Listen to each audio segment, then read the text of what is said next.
David Hogg. Remember, David Hogg he was a kid, a high school student from one of the school shootings, and he parlayed that into a career as a left-wing activist, and he actually managed to get into Harvard as a result of his notoriety from his left-wing activism. Now David Hogg, I think, is 37? I don't know. Not quite, but he's an adult now, and he clearly has not been educated. He's been frozen in amber as a petulant child. So he tweets out over the weekend. He says, "We need more artists and less fascists." First of all, Harvard is no longer even teaching people the difference between less and fewer. Should be fewer fascists. It's a sort of a side point. I usually don't pay attention to David Hogg tweets, but this one caught my attention because, anybody slightly to the right of Barack Obama is called a fascist these days.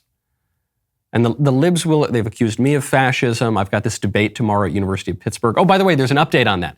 The debate that I was supposed to have at Pitt was going to be with Professor McCloskey, who is a transgender identifying scholar, 3 degrees from Harvard, 6 honorary doctorates, 24 academic publications. The very last minute he pulled out. And he said it's because I'm uninterested in the truth, which is obviously not true. But even if that were true, Professor McCloskey has been saying this about me for over a month now. He's been saying I'm a fascist. All the usual arguments. He's a fascist. He's not academically serious. This is just going to be a big show. But he'd agreed on the importance of the debate. At the last minute, he pulled out. And I think because he realized his position was indefensible, and he realized that I wasn't going to call him all sorts of nasty names, and I wasn't going to make a big scene. I just intend to politely argue my point. And so he realized there was no win, and he pulled out. It would appear to me out of cowardice. I don't see any other explanation. So the update on that is Brad Palumbo, who is a libertarian commentator, and he is not trans-identifying. He is gay-identifying, so he's somewhere on the rainbow spectrum.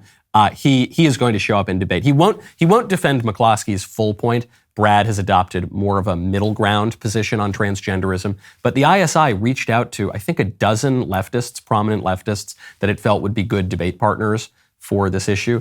None of them agreed to come on and defend it. So we've got the second best option here, which is Brad will be defending a somewhat more moderate position. But as you know, my view on transgenderism is there can be no middle ground between a man as a man or a man can be a woman. So we'll be debating that, and Professor McCloskey can continue to call me a fascist from his office, hiding away from the debate. David Hogg's point, though. David Hogg says, we need more artists and less fascists. What's so funny about this tweet is that David Hogg doesn't even know enough about fascism to know that fascism was an artistic movement. Not just that fascism had something to kind of do with our art. The people who developed fascism were by and large artists. I'm thinking of Gabriele D'Annunzio, the Italian poet. I'm thinking of Giuseppe Ungaretti, the Italian poet. I'm thinking of Filippo Marinetti, the futurist artist who wrote one of the foundational texts, two of the foundational texts of fascism. I'm thinking of Ubaldo Oppi. I'm thinking of Achille Fune. I'm thinking of Carlo Carrà. I'm thinking of the emergence of fascism out of futurism. These people know so little about fascism. They don't even know who or what was involved in developing it. They probably don't know much about futurism. And if they knew anything about futurism, if they knew anything about the origins of fascism, they would know that modern conservatives don't really fit that bill, because futurism was a movement that celebrated modernity. It celebrated machinery. It celebrated speed, the acceleration of the development of culture, things that conservatives generally don't like. It's always silly when the libs throw around their isms, and you're a this-ist, and you're a that-ist, and you're this phobic, and you're that phobic. But especially when it comes to fascism. Fascism is a real movement. Notice I'm not referring to a certain Austrian painter. I suppose I could throw him in there because German Nazism was related to fascism, but they're distinct movements. Italian fascism is a distinct movement. It has a history. If any of these people had the courage to crack open the cover of a book even once, they could learn about what fascism is, but they don't do that. They don't care They don't care about what we think. They don't care about what the fascists thought. They don't care about what anybody really thinks.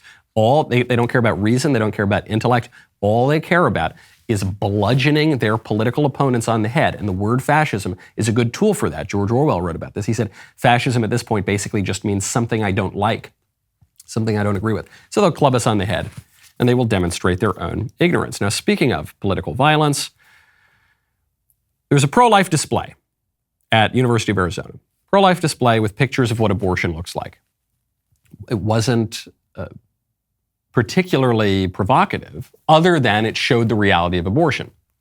But it didn't say, here's what we should do with abortionists. It didn't say, we need to pass this law to jail the abortionists or anything like that. It just said, this is what abortion is. And the pro-abortion activists started throwing eggs at the display. They started getting violent at the display, started mouthing off, obviously, at the pro-lifers. This video is provided by the Center for Bioethical Reform. Wow.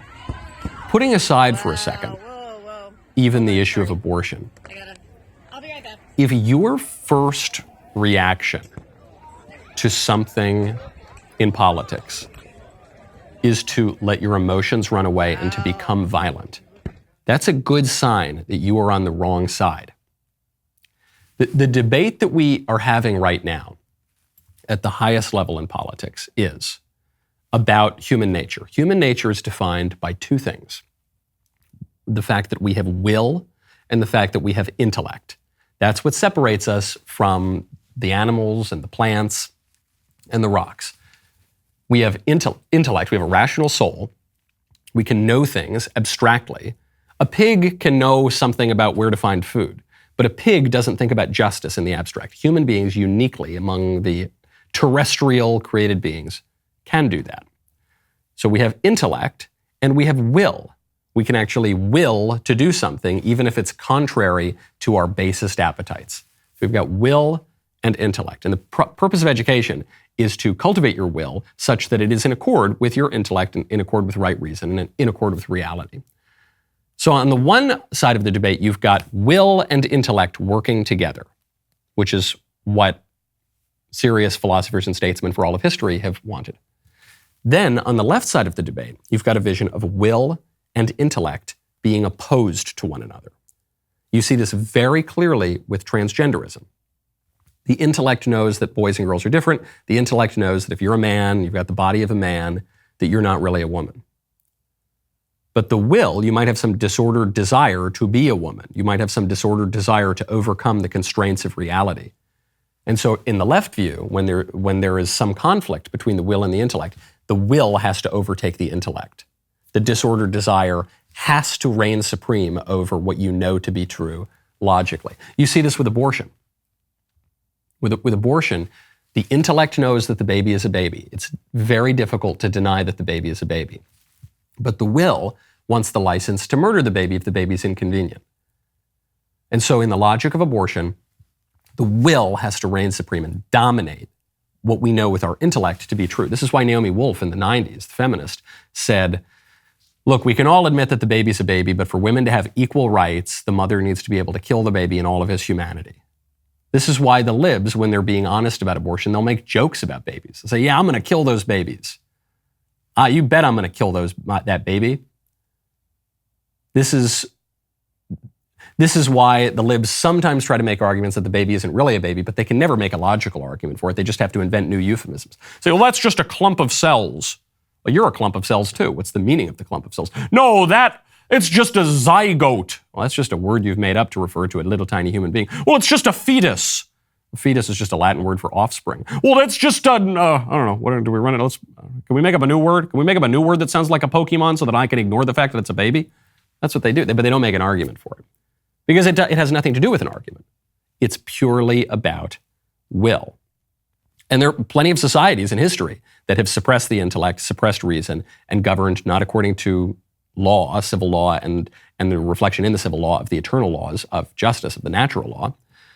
There are societies that just are ruled by people clubbing their opponents on the head. That's the society we're moving toward as the libs gain power. Right now it's Music Monday, baby. We've got to get to the membrum segmentum, okay? We have got to get to. I'm finally back in my studio. I've got my trusty iPad. I will get to speak to you after a week on the road last week where it was a little hit or miss with the iPad. And we will be bringing to bear our pop culture, hip-hop maven skills to analyze a new song. This time, Mr. Davies has given me a song by Demi Lovato. The show continues now. Become a member at dailywire.com/Knowles. Use code Knowles at checkout for 2 months free on all annual plans.